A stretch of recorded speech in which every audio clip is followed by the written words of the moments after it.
नवरात्रि का समय, चंडी महायज्ञ। शिव की दया से मिलता है। कल कथा का छठा दिवस था। देवियों में कात्यायनी देवी का स्मरण था। शिव, शक्ति, शंकर, जगदम्बा या 33 कोटि देवता, कोई भी देव, आपका मन जब तक निर्मल नहीं होगा, आपकी चित्तवृत्ति जब तक निर्मल नहीं होगी, आपका व्यवहार जब तक सुंदर नहीं होगा, तब तक भगवान आपके दरबार पर, भगवान आपके घर पर, भगवान आपके हृदय में प्रवेश नहीं कर सकते।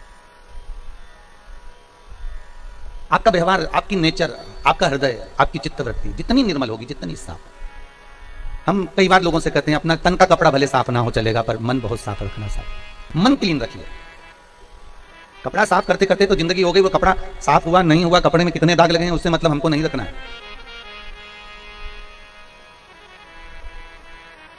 उस कपड़े में कितने जगह से वो फटा हुआ है, कितनी जगह से उसमें गंदगी लगी है, हमें उससे मतलब नहीं रखना है। ये मन गंदा नहीं होना चाहिए।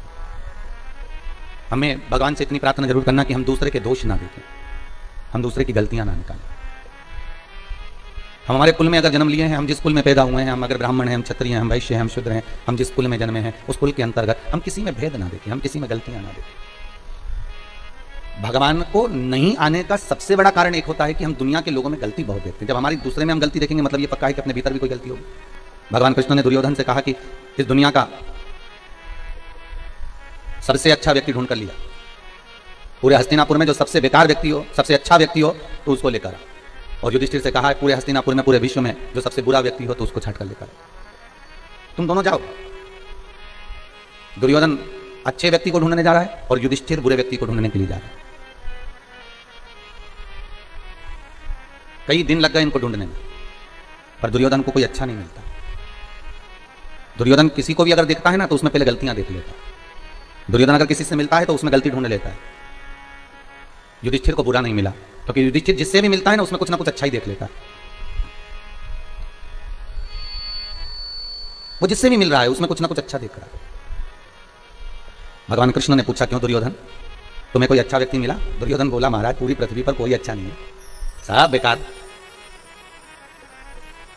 सब बेकार है, एक भी अच्छा नहीं है। और युधिष्ठिर से पूछा तुम्हें कोई बुरा मिला? युधिष्ठिर कहते महाराज जी पूरी पृथ्वी पर देख लिया, किसमें बुराई है ही नहीं, सब में तो अच्छाई भरी हुई है, सब में अच्छाई भरी हुई है, कोई बुरा मिला ही नहीं है। अर्थात भगवान कृष्ण कहते हैं बस यही जीवन है। दुर्योधन को बुरा ही मिल रहा है, अच्छा कोई नहीं मिलता, क्योंकि उसके भीतर इतनी बुराई भरी हुई है, इतना कपट भरा हुआ है, इतना इतना छल भरा हुआ है, इतनी बेईमानी भरी हुई है कि उसको सामने वाला व्यक्ति बुरा ही नजर आए। और युधिष्ठिर बुरे से बुरे व्यक्ति में भी इतनी अच्छाई देख लेता है कि उसको सामने वाला व्यक्ति अच्छा ही नजर आता है। जीते जी हमने दुनिया के लोगों में बहुत सारी बुराई देखी, और मरने के बाद हम बहुत सारी अच्छाइयां देखते हैं कि वो हमारी सास बहुत अच्छी थी, हमारा ससुर बहुत अच्छा था, हमारी वो काका जी चले गए, वो बहुत अच्छे थे, वो ऐसे थे, वो हम मरने के बाद अच्छा देखा। अगर मरने के बाद किसी की बड़ाई कर रहे हो तो उसको थोड़ी ना प्राप्त हो रही है, भले तुम दुनिया में तुम डोली पीट कर कह दो, नगाड़े बजा बजा कर कह दो। भगवान कृष्ण जब तक भूमंडल पर रहे, स्वयं के सगे बुआ के लड़के शिशुपाल तक ने गालियां दे दी महाराज। दूसरे से क्या आशा रखोगे? स्वयं की बुआ का लड़के, भगवान कृष्ण की बुआ के लड़के, और भगवान दाऊद जी महाराज से कह रहे हैं कि बुआ का लड़का और इतनी मुझे गालियां दे रहा है, आपको दिख रहा है? तो दाऊद दादा कहते हैं बुआ का ही लड़का है ना, दे लेने दे गाली। नहीं, कभी चोर करा है, कभी कपट करा है, कभी छल करा है, कभी ग्वाला करा है, कभी शब्दों पर शब्द बाण चलाया जा रहा है। तू क्यों चिंता करता है कन्हैया, बोलने दे। कन्हैया कहते नहीं, दुनिया में दूसरे अगर व्यक्ति कोई उंगली उठाए, दूसरा व्यक्ति अपशब्द कहे, दूसरा व्यक्ति ताने दे, दूसरा व्यक्ति गालियां दे, चल जाएगा, पर कोई अपना, अपना ही जो अपनों से जुड़ा हुआ है, वो अपना ही जब उंगली उठाता है, अपना ही व्यक्ति जब ताने देता है, अपना ही व्यक्ति जब गालियां देता है, अपना ही व्यक्ति जब अपशब्द कहता है, तो बड़ा बुरा लगता है। मेरे कृष्ण कह रहे हैं, कितना सुंदर लिखा है गर्ग संहिता के अंदर कि मत दो किसी को धन। गर्ग संहिता में लिखा है मत दो किसी को दौलत, मत दो किसी को प्रॉपर्टी, मत दो किसी को वैभव। गर्ग संहिता में लिखा है कि मत दो किसी को वस्त्र, मत दो किसी को आभूषण, मत दो किसी को दौलत, मत दो किसी को धन, मत दो किसी को वैभव। पर गर्ग संहिता कहती है कि आप कुछ मत देना। गर्ग संहिता कहती है पर मीठी वाणी जरूर देना, आप मत दीजिए।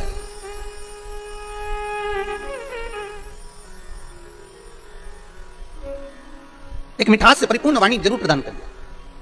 क्या भगवान शंकर भक्तों के घर में ऐसी आ जाते हैं? नहीं, निर्मल मन चाहिए। कात्यायनी माता क्या ऐसे ही प्रकट हो गई? और किसको मारने के लिए प्रकट हुई थी? वो महिषासुर को। धनु राजा के दो पुत्र रंभ करम, करम चले गया संतान के लिए तप करते करते, पर उनके यहां संतान नहीं। रंभ को लगा कि मेरे भाई को मगर ने खा लिया, पानी में बैठकर हम दोनों भाई तप कर रहे थे, और मेरे भाई को मगर ने खा लिया, तो क्यों ना अब मैं ये तप बंद कर मैं चारों तरफ से अग्नि लगाकर उस अग्नि के मध्य में बैठकर तप करूं। और रंभ उस अग्नि में बैठकर तप करते हैं, और भगवान ब्रह्मा प्रकट होकर कहते हैं वर मांगो तुम्हें चाहिए क्या? तो वो रंभ कहते हैं कि मुझे वर ये दे दीजिए कि मेरे घर में संतान नहीं, औलाद नहीं, बस इतनी कृपा कर दीजिए कि मेरे घर में संतान हो जाए। ब्रह्मा जी ने वर दे दिया, जब तुम तप कर उठोगे, उठकर तुम जैसे ही जाओगे और जिसको भी तुम प्रेम से, करुणा से, वात्सल्यता से, स्नेह से जिसको भी देख लोगे, उसी के द्वारा तुम्हारी औलाद हो जाएगी, उसी के द्वारा तुम्हारा बच्चा हो जाएगा। तुम जिसको स्नेह से देख लोगे, जिसको प्रेम से देख लोगे, बस उसी के द्वारा तुम्हारा बच्चा हो जाएगा। अच्छा, एक ये महिषासुर की कथा से सीखने को मिलता है क्या? कितना सुंदर ब्रह्मा जी ने वर दिया कि तुम किसी को भी प्रेम से देख लोगे, उससे तुम्हारी संतान हो जाएगी, उससे तुम्हारी औलाद हो जाएगी, उससे तुम्हारा बच्चा हो जाएगा। और अगर समझने वाली बात हो तो कितना सुंदर है कि आप किसी को भी, एक गौ माता है, एक स्वान है, कुत्ता है, एक बिल्ली है, एक चूहा है, एक खरगोश है, हिरण है, किसी को भी आप जीव को भी एक प्रेम के हाथ से सहलाकर देखना। गौ माता को एक बार हाथ रखकर देखना, और प्रेम के हाथ से है। एक कुत्ते के बच्चे को भी आप प्रेम से सहलाकर देखना, वो आपके पीछे पीछे दुम हिलाकर घूमेगा। आप गौ माता को सहलाकर देखना, गाय भी आपके सामने गले को ऊंचा करेगी कि और मुझे सहलाते जाए। प्रेम अर्थात अगर यहां कहा जा रहा है कि आप अगर किसी को प्रेम से देखोगे तो उसी के द्वारा तुम्हारी संतान होगी, उसी के द्वारा तुम्हारी औलाद होगी, उसी के द्वारा तुम्हारा पुत्र होगा। तो शास्त्र यही कहता है कि आप जिसको प्रेम देंगे वो अपना हो जाएगा, आप जिसको स्नेह देंगे वो अपना हो जाएगा, भले विरोधीवासी क्यों ना हो। एक संत गंगा नहाकर आ रहे थे, और एक व्यक्ति इनसे बहुत ईर्ष्या करता था क्योंकि इनका नाम बहुत चल रहा था। जब किसी संत, साधु, सन्यासी, तपस्वी, ब्राह्मण,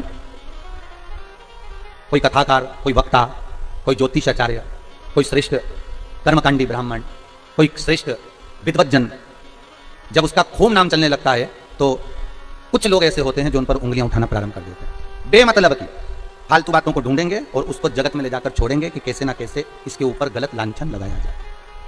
एक संत रोज गंगा नहाकर आते थे, इनका नाम सब दूर चल रहा था कि महाराज रोज गंगा नहाते हैं, गंगा जी का स्नान करते हैं, शिव जी की आराधना करते हैं, भगवान शंकर का गुणगान करते हैं, भगवान शंकर का अनुमोदन करते हैं। इनका नाम बहुत चला। अब इतना नाम चला तो इनसे जो चलने वाला था वो भी रोज मंदिर जाता था, वो भी रोज गुणगान गाता था, वो भी रोज स्मरण करता था, पर उसको कोई नाम नहीं चला, उसका कोई नाम का स्मरण नहीं हुआ, उसको कोई ने पूछा नहीं, उसका कोई स्मरण नहीं हो पाया, उसको लोगों ने ध्यान नहीं दिया, तो उसके मन में ईर्ष्या आ गई। अब ईर्ष्या आ गई तो वो पेड़ पर चढ़कर बैठ गया और खूब सारा पान खा के बैठा। अब संत जैसे गंगा नहाकर आए तो इसने ऊपर से थूक दिया संत पर। अब संत पर थूका तो संत बेचारे वापस गंगा नहाने चले गए। ये वापस आए नहा के, फिर इसने थूक दिया, फिर वो गंगा नहाने चले गए, फिर इसने थूक दिया, फिर वो गंगा नहाने चले गए। दूसरा कोई रास्ता नहीं था कि संत वहां से निकल जाए, रास्ता भी वही था क्योंकि दूसरे रास्ते से स्त्रियां गंगा नहाने आती थी, तो संत वहां जाते ही नहीं थे। संत जब जब निकलते ये पेड़ पर बैठा बैठा थूकता रहता। संत ने इसको झांका तक नहीं, देखा तक नहीं, क्योंकि ये थूकने वाले को क्या देखे, इसको देखकर करना क्या, इसको नहीं। वो बार बार थूक रहा है, वो बार बार स्नान कर रहे हैं। आए, अब की बार जब वापिस आए तो जो ऊपर बैठकर थूक रहा था उसके मुख में पान का पीक, थूक सब समाप्त हो गया था। आकर चरण पकड़ लिए, गुरुदेव मैंने इतनी बार आपको थूका पर आपके मुख से कोई शब्द नहीं निकला। गुरुजी बोले तू मेरे पांव मत पकड़, आज मुझे एक मौका दे दे कि मैं तेरे चरण पकड़ लूं। गुरुदेव आप मेरे चरण, मैंने आप पर थूका है, मैंने आप पर आप शब्द कहे हैं, मैंने थूका है आप पर और आप मेरे पांव पड़ना चाहते हैं। गुरुजी बोले, संत बोले भाई देख, रोज गंगा की एक डुबकी लगाकर चले जाता था, पर आज तेरी ऐसी करुणा हो गई, कृपा हो गई कि 108 बार डुबकी लग गई। तेरी कृपा हुई है, ये दूसरा कोई नहीं कर सकता। तू थूकता रहा, मैं गंगा नहाता रहा, रोज एक गंगा की डुबकी लगाता था, आज 108 बार डुबकी लग गई, ये तेरी कृपा ही तो है। उसकी आंख में आंसू भर गए कि संत संत होता है, साधु साधु होता है, सन्यासी सन्यासी होता है, तपस्वी तपस्वी होता है, विद्वान विद्वान होता है। दुनिया के लोग कितनी भी उंगली उठाएं, कितने भी ताने दे, कितने भी अपशब्द कहें, आप मौन रहिए, संत जैसा भाव रखिए। आपकी निर्मल चादर, निर्मल भीतर से निर्मलता का भाव होना चाहिए। भाव शुद्ध होगा, भगवान मिल जाएगा, मिलेगा। रंभ को वर मिल गया कि तुम जिसको प्रेम से देख लोगे उसी के द्वारा तुम्हें संतान हो जाएगी। बस प्रेम,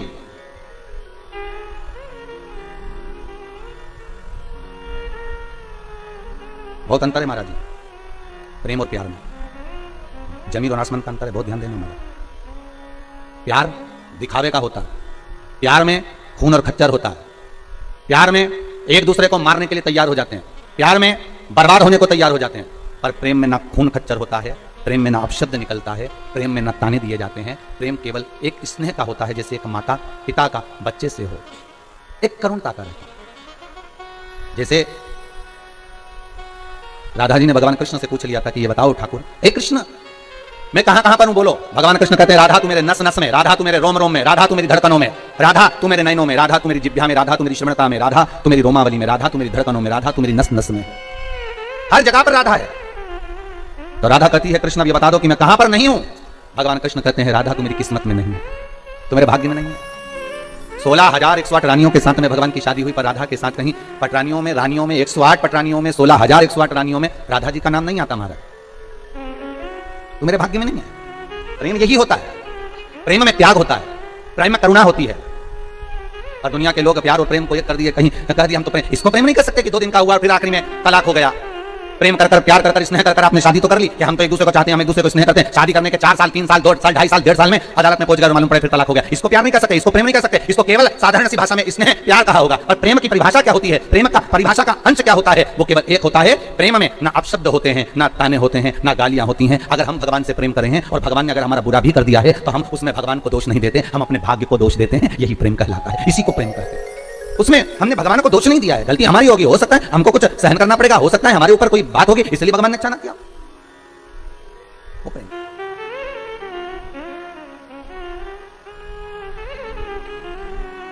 वो प्रेम है महाराज। रंभ, तुम जिसको प्रेम से देख लोगे उसी के द्वारा संतान हो जाएगी। बस शास्त्र बहुत सुंदर बात कर रहा है।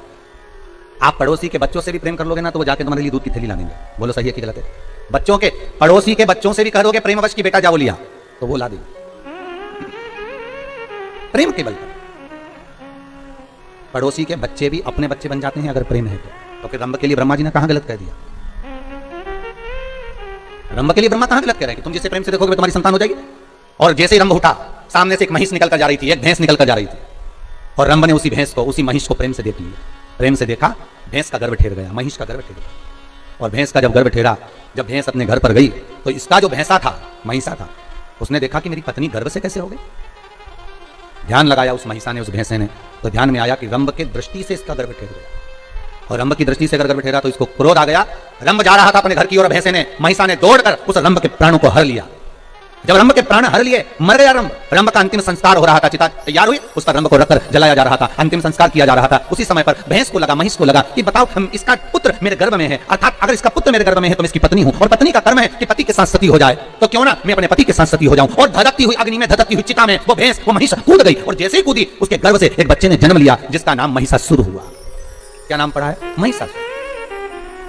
एक बेटे ने जन्म ले लिया जिसका नाम महिषासुर हो गया। अब महिषासुर ने जन्म तो ले लिया, पर महिषासुर ने विचार करा कि देवताओं से द्वेष करूंगा तो मारा जाऊंगा। महिषासुर ने सबसे पहले ब्रह्मा जी से तप करा, और ब्रह्मा जी का तप करके ब्रह्मदेव से कहा, ब्रह्मदेव मुझे वर दीजिए कि मैं मरूं ना। ब्रह्मा जी ने कहा ये तो हो नहीं सकता कि तुम नहीं मरोगे, मरना तो पड़ेगा। मृत्यु लोक में आए हो तो मौत तो निश्चित है। माता के गर्भ से जब तुम्हारा जन्म हुआ, नाल कटी, उसी समय पर लिख दिया गया था कि कहां मरोगे, किस जगह पर मरोगे, कौन सी तिथि, कौन सा पल, कौन सी घड़ी, कौन सी जगह, एक एक स्थान को निश्चित कर दिया गया था कि कहां तुम्हारे प्राण छूटेंगे, किस जगह पर तुम मरोगे, तुम्हारी अंतिम संस्कार, अंतिम जगह कहां होगी, अंतिम श्वास तुम किस जगह पर लोगे, वो निश्चित करा गया। अंतिम पल, अंतिम घड़ी, अंतिम क्षण निश्चित किया। इसलिए शायद कबीरदास जी कहते हैं, गुरु की करनी गुरु भरेगा, चेला की करनी चेला, और जाएगा हंस अकेला। जिसके कर्म का भोग जिसको भोग।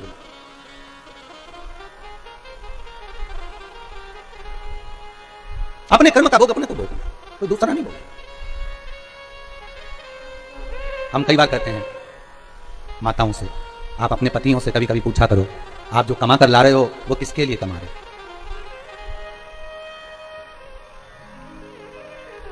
कभी कभी पूछ लिया करो, कुछ बिगड़ेगा नहीं।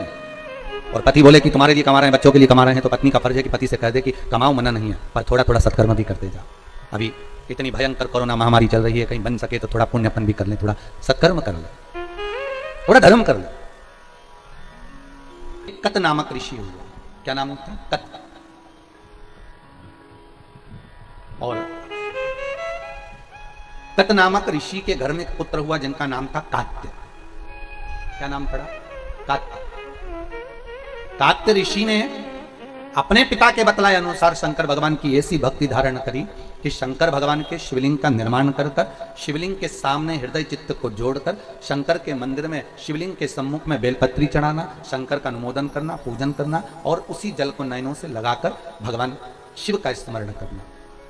तत् के घर में हुए कात्य, और कात्य के घर में फिर एक पुत्र हुए जिसका नाम था कात्यायन।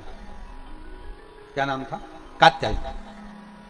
कात्यायन ऋषि ने ऐसा तप करा, जब वो 4 साल के थे कात्यायन ऋषि, तो अपने पिता कात्य से पूछा, पिताजी भजन करना, सत्संग करना, स्मरण करना, संकीर्तन करना, पूजन करना, पाठ करना, इन सब में सर्वश्रेष्ठ क्या है? सर्वश्रेष्ठ क्या? कात्यायन ने जब अपने पिता कात्य से पूछा तो कात्य ने कहा, अगर भूमंडल पर जन्म लिया है, पृथ्वी पर अगर आए हो तो भगवान का जितना नाम ले सकते हो ले, और जितना भगवान की सेवा कर सकते हो, चाकरी कर सकते हो, उतनी कर, जितनी चाकरी कर सकते हो। चाकरी का मतलब मालूम है ना, नौकरी।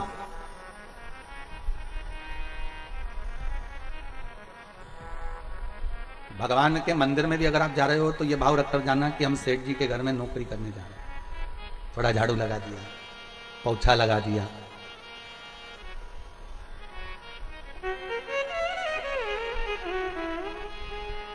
हमारे यजमान हम जब स्नान करने जावे तो वो पूरी वॉशरूम धो के आ गए।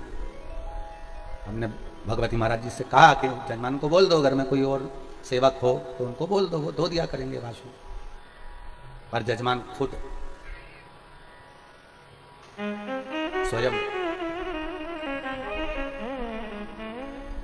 हम भगवती महाराज को यही बोले, जिनके घर में मुंबई में नौकर लगे होंगे, जिनके घर में मुंबई में सेवक लगे होंगे, कंपनी में और भी लोग काम करते होंगे, उनके यहाँ दूसरे काम करते होंगे, पर देखो कितना भाव है कि अगर कोई गुरुजन स्नान के लिए जावे तो वॉशरूम भी वो स्वयं साफ करना। भाव देखिए, उसकी निर्मलता देखिए।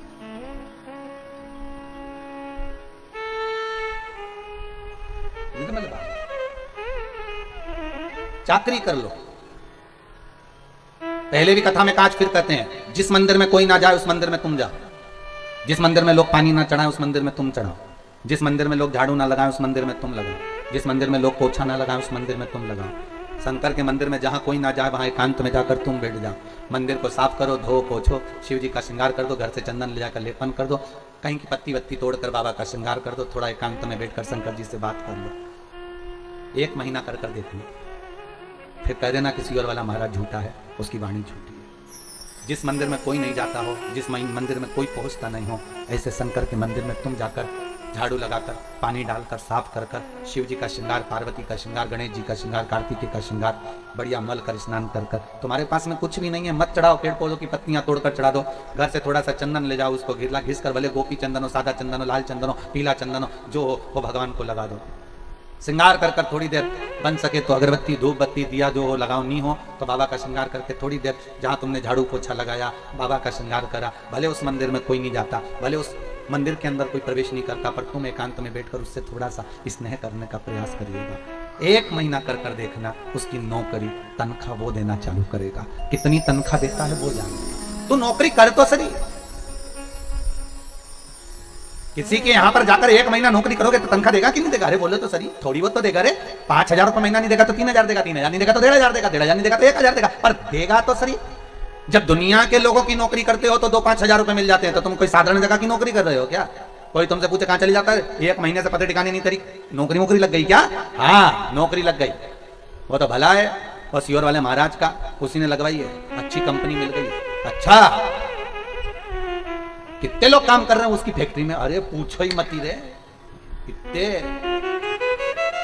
अच्छा, काम क्या है? बस काम ही नहीं बता सकते, तो काम है क्या वहां पर? तो बस काम नहीं बता सकते, चले जाओ। कितनी बजे से कितनी बजे तक, ये क्या टाइम भी निश्चित नहीं है, बस वहां तक पहुंच जाओ, लगाई बुआरी, बैठ गए, बाबा से 2 मिनट बात चर्चा कर,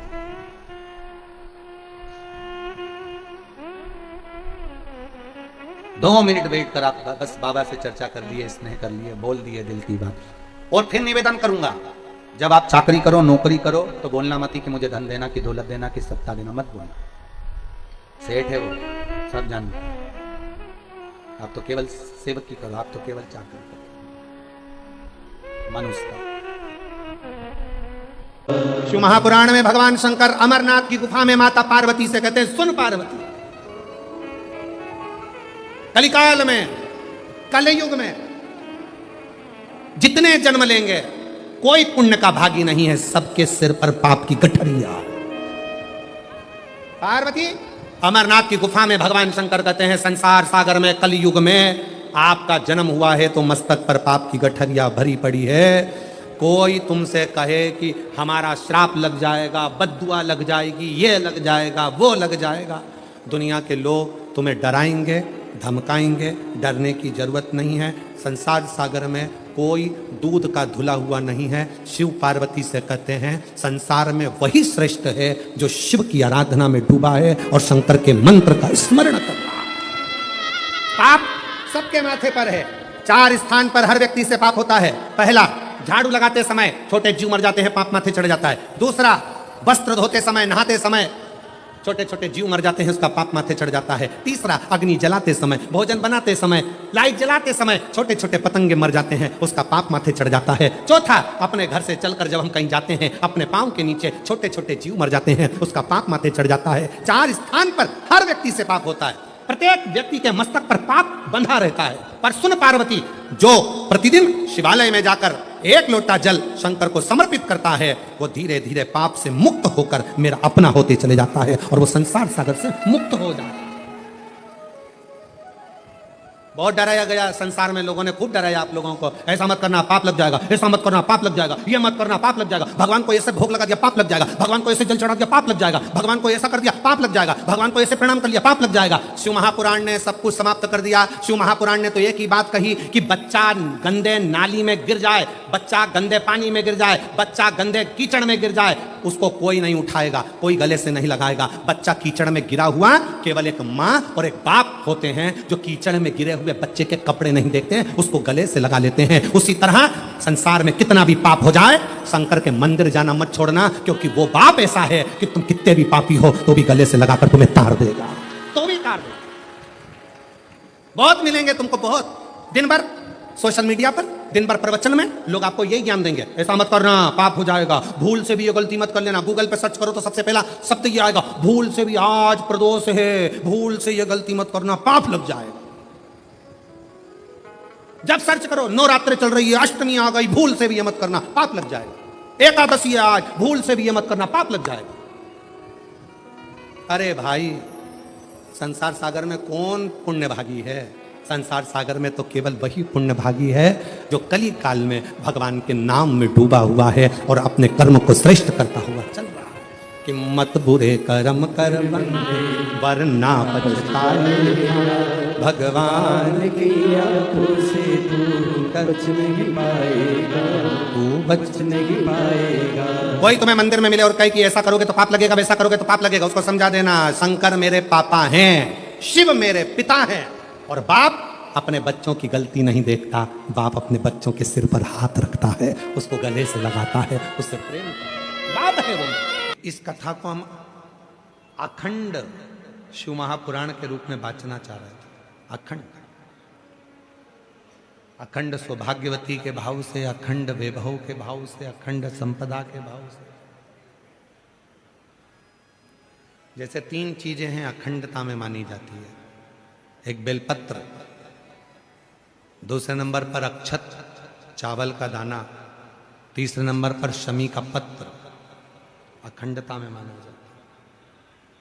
याद रखना।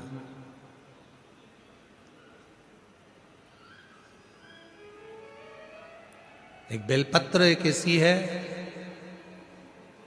कि अगर भगवान शंकर के मंदिर में शिवजी पर, शिवलिंग पर चढ़ाई जाती है, भले वो वहीं से उठाकर धोकर क्यों ना चढ़ाई गई, तुम 1 हफ्ते तक भी अगर मंदिर नहीं आए हो और अगर एक बेलपत्र तुमने, मान लो आज तुमने एक बेलपत्र चढ़ा दी और घर गए, या रात को या दूसरे दिन तुम रजो धर्म से हो गए, रजस्वला हो गए, मंदिर नहीं जा सकती 5 दिन, 6 दिन, 7 दिन, या कहीं जाना पड़ गया, तो क्या कहते हैं कि हमारा जल चढ़ाने का नियम टूट गया। कोई कहता है मेरा ये पूजन खंडित हो गया। नहीं, शिव महापुराण बड़ी सुंदर बात कहती है, एक बेलपत्र, एक शमी पत्र और एक चावल का दाना, ये 3 ऐसे हैं जिनको अखंड माना है। यदि आप रोज शिव जी के मंदिर में आप जल चढ़ाने का नियम रखा है और आपको मालूम पड़ा कि मेरा रजो धर्म इस तारीख को आने वाला रहता है, तो 2-3 दिन पहले से या तो शमी पत्र या चावल का एक दाना या बेलपत्र शिव को चढ़ाना प्रारंभ कर दिया करो। तो आप यदि 15 दिन भी मंदिर नहीं गए हो तो भी आपका जल अखंड निरंतर स्वीकृत किया जाता है, अखंड। भले तुमने 10 दिन 15 दिन उस जल को नहीं चढ़ाया, तुम 5 दिन 7 दिन नहीं जा सकी, मंदिर नहीं पहुंची, तुम मंदिर तक नहीं जा पाए, तुम कोई कार्य में लग गए, तुम नहीं पहुंचे, पर उस जल को अखंडता में मानो, अखंड। क्यों? एक बात आप लोगों ने पशुपति व्रत किसी ने करा? हाथ उठाओ जरा, किन किन ने करा? सारे पंडाल वाले? हाँ ठीक है, रखिए। पशुपति व्रत में एक बात कही जाती है, 3 चीजें हैं। एक है पाशुपत्य अस्त्र, दूसरे नंबर पर है पाशुपत्य योग, और तीसरे नंबर पर है पशुपति व्रत। 3 चीज। इसमें जो पशुपति व्रत होता है, इस व्रत में कथा में कहा जाता है कि आप लोग जब व्रत करो और 2 व्रत हो गए, या आपको बीच में कहीं जाना पड़ गया, या रजोधर्म आ गया, या कोई काम आ गया, आप शादी में चले गए, फंक्शन में चले गए, बीच में आपका जो 2-3 व्रत छूट गए, उसके बाद वापिस व्रत करोगे, तो कई लोग कहते हैं हमारा खंडित हो गया। नहीं नहीं, खंडित नहीं हुआ। पशुपति व्रत 5 व्रत होते हैं। बीच में अगर तुम कहीं चले भी गए, कोई फंक्शन में चले गए, बाहर चले गए, देश विदेश चले गए, कोई रजोधर्म में चले गए, तो आप उस व्रत को नहीं करते हो। पर वो व्रत भले तुमने नहीं करा, पर इसके पहले तुमने जो शंकर जी की पूजन करी थी, इसके पहले तुमने जो पशुपति व्रत करा था, पिछले सोमवार को जो तुमने पशुपति व्रत करा, उसमें जो बेलपत्री चढ़ाई, पिछले सोमवार को तुमने पशुपति व्रत करा, उसमें जो चावल का दाना चढ़ाया, पिछले सोमवार को जो तुमने पशुपति व्रत करा, उसमें भूल से भी तुमने अगर समीपत्र या चावल का दाना या बेलपत्र कभी चढ़ाया है, तो वो व्रत तुम्हारे चाहे 15 सोमवार छूट गए, 5 सोमवार छूट गए, 3 सोमवार छूट गए, 4 सोमवार छूट गए, पर वो व्रत तुम्हारा अखंड कहलाता है। भले तुम उसको करो चाहे मत करो। फिर वापिस आते हो, वापिस आने के बाद फिर व्रत करते हो। अब तुम्हारा 3रे नंबर का व्रत है, फिर चालू हो जाता है, 4थे नंबर का व्रत फिर हो जाता है, फिर कहीं जाना पड़ गया, फिर एक व्रत रह गया, फिर वो मान्य होगा। तो वो खंडित नहीं होता, खंडित नहीं।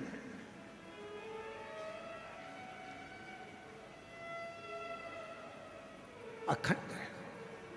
और कितनी सुंदर बात कही, तुम्हारे घर में कोई लक्ष्मी जी की मूर्ति है, गणेश जी की मूर्ति है, ठाकुर जी की मूर्ति है, विष्णु जी की मूर्ति है, देवी देवता की मूर्ति है, खंडित हो गई है, तो किसी ने कह दिया कि ये खंडित हो गई घर की मूर्ति, इसको तुम विसर्जन कर दो। ना ना, किसी का एक्सीडेंट हो जाता है, हाथ टूट जाता है, तो घर के बेटे को बदल दो कि क्या? घर की जो मूर्ति होती है वह छोटी होती है, छोटी मूर्ति। तो शिव पुराण क्या कहती है?